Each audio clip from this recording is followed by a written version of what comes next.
ओम श्री परमात्मने नमः। तृतीय अध्याय श्लोक 13 से 15।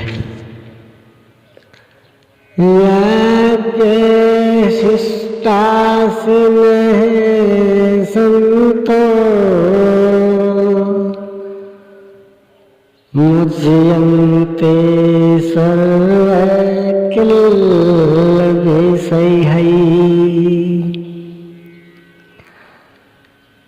भुञ्जते ते त्वघं पापा ये पचन्त्यात्मकारणात्।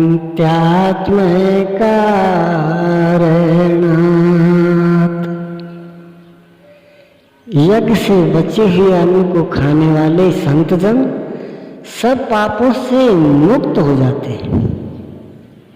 दैवी संपत्ति की वृद्धि करते करते परिणाम में प्राप्ति काल ही पूर्ति काल है। जब यज्ञ पूर्ण हो गया तो शेष बचा हुआ ब्रह्म ही अन्न है। इसी को श्री कृष्ण ने दूसरे शब्दों में कहा, यज्ञ शिष्टा मृत भुजो यान्ति ब्रह्म सनातनम। यज्ञ जिसकी सृष्टि करता है उस असन का पान करने वाला ब्रह्म में प्रविष्ट हो जाता है।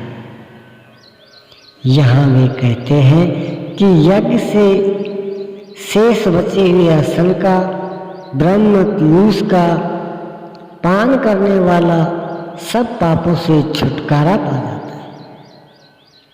संत जन तो छूट जाते हैं, किंतु पापी लोग मोह के माध्यम से उत्पन्न शरीरों के लिए बचते हैं। वे पाप खाते हैं। उन्होंने भजन भी किया, आराधना को समझा, अग्रसर भी हुई, किंतु बदले में एक मीठी सी चाह पैदा हो गई कि आत्म कारणात् शरीर के लिए और शरीर के संबंधों को लेकर कुछ मिले। उसे मिल तो जाएगा, किंतु उतने भोग के पश्चात वह अपने को वही खड़ा पाएगा जहां से चलना प्रारंभ किया था। इससे बड़ी क्षति क्या होगी? जब शरीर ही नश्वर है तो इसके सुख भोग कब तक साथ देंगे? वे आराधना तो करते हैं, किंतु बदले में पाप ही खाते हैं। पलटी सुधा ते 60 विष ले ही। वह नष्ट तो नहीं होगा, किंतु आगे नहीं बढ़ेगा। इसलिए श्री कृष्ण निष्काम भाव से कर्म अर्थात भजन करने पर बल देते हैं। अभी तक श्री कृष्ण ने बताया कि यज्ञ परम श्रेय देता है और उसकी रचना महापुरुष द्वारा होती है, किंतु वे महापुरुष प्रजा की रचना में क्यों प्रवृत्त होते हैं? इस पर कहते हैं, अन्नात् भवन्ति भूतानि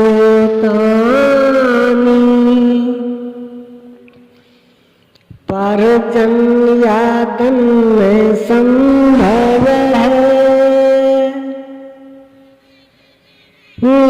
यज्ञाद् भवति पर्जन्यो यज्ञः कर्म समोद्भवः।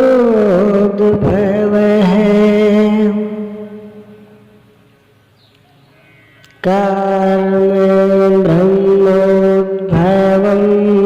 विद्धि ब्रह्माक्षरसमुद्भवम्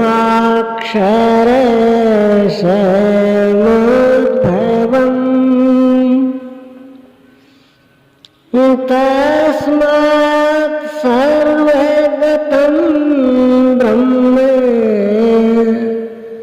नित्यं यज्ञे प्रतिष्ठितम्। क्षेत्रम। संपूर्ण प्राणी अन्न से उत्पन्न होते हैं।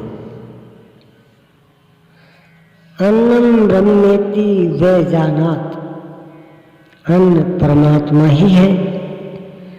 उस ब्रह्म पीयूष को ही उद्देश्य बनाकर प्राणी यज्ञ की ओर अग्रसर होता है। अन्न की उत्पत्ति वृष्टि से होती है, बादलों से होने वाली वर्षा नहीं, अपितु कृपा वृष्टि। पूर्व संचित यज्ञ कर्म ही इस जन्म में जहाँ से साधन छूटा था वहीं से इष्ट कृपा के रूप में बरस पड़ता है।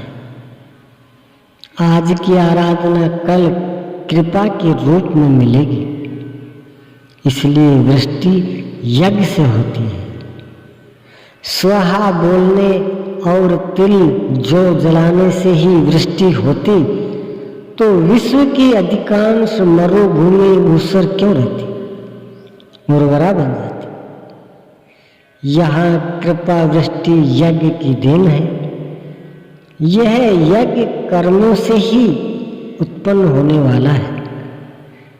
कर्म से यज्ञ पूर्ण होता है। इस कर्म को वेद से उत्पन्न हुआ जान। वेद ब्रह्म स्थित महापुरुषों की वाणी है। जो तत्व विदित नहीं है उसकी प्रत्यक्ष अनुभूति का नाम वेद है, न कि कुछ श्लोक संग्रह। वेद अविनाशी परमात्मा से उत्पन्न हुआ जान। कहा तो महात्माओं ने, किंतु वे परमात्मा के साथ तद्रूप हो चुके हैं। उनके माध्यम से अविनाशी परमात्मा ही बोलता है, इसलिए वेद को अपौरुषेय कहा जाता है। महापुरुष वेद कहाँ से पा गए? तो वेद अविनाशी परमात्मा से उत्पन्न हुआ। वे महापुरुष उसके तद्रूप हैं, वे मात्र यंत्र हैं, इसलिए उनके द्वारा वही बोलता है, क्योंकि यज्ञ के द्वारा ही मन के निरोध काल में वह विदित होता है। इससे सर्वव्यापी परम अक्षर परमात्मा सर्वदा यज्ञ में ही प्रतिष्ठित है। यज्ञ ही उसे पाने का एकमात्र उपाय है। इसी पर बल देते हैं। ओम श्री सद्गुरुदेव भगवान